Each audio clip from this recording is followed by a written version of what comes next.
C'est le verset du jour avec le pasteur Paulin. Là, nous prenons Ésaïe, chapitre 8 et le verset 20. Vous qui avez l'habitude de suivre cette tranche du verset du jour, vous avez compris qu'on ne peut pas expliquer un verset d'une manière isolée. Le verset fait partie d'un corps qu'on appelle la Bible. C'est un membre d'un corps qu'on appelle la Bible. Et on ne peut pas, un membre ne peut pas fonctionner sans l'ensemble. Donc on ne peut pas expliquer un verset en le détachant de la Bible. Ésaïe 8, le verset 20, nous lisons. À la loi et au témoignage, si l'on ne parle pas ainsi, il n'y aura point d'aurore pour le peuple. À la loi et au témoignage, si l'on ne parle pas ainsi, il n'y aura point d'aurore pour le peuple. Nous disons que tel que nous expliquons le verset, nous ne disons pas que c'est tout ce qu'il y a comme explication. Chacun a reçu une grâce particulière. Toi, tu pourras prendre ces versets et l'expliquer différemment, mais sans se détacher de la pensée globale des Saintes Écritures. À la loi et au témoignage. Ici, la loi, c'est ce que nous avons l'habitude d'appeler communément la parole de Dieu. Le témoignage, ce sont les effets de la parole de Dieu.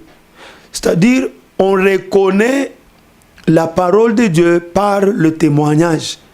C'est une parole qui produit toujours. C'est la même pensée qui est sortie même de la bouche de l'apôtre Paul qui avait dit « Notre évangile ne consiste pas en parole seulement, mais en démonstration de puissance et d'esprit. » On reconnaît la parole venant de Dieu par son efficacité. Car la Bible dit dans l'Épître aux Hébreux, la parole de Dieu, elle est puissante, elle est efficace, elle est plus tranchante qu'aucune épée à double tranchant. De là où la parole de Dieu passe, elle laisse des traces. Donc, celui qui prêche la parole de Dieu doit être en même temps un témoin. Voilà pourquoi ceux-là qui ont annoncé cette parole, premièrement, avant nous, ce sont les apôtres, on les a appelés témoins. Partout où ils passaient, ils présentaient la loi et cette loi produisait des témoignages dans les vies des gens qui l'entendaient. Eux aussi, les prédicateurs. Si tu veux être convaincant, tu dois avoir des témoignages. Tu n'auras pas le courage d'annoncer une parole de Dieu qui n'a rien produit dans ta vie. Tu n'auras pas le courage. Tu ne le feras même pas avec conviction. Ça sera comme une histoire là, que tu es en train de raconter aux gens.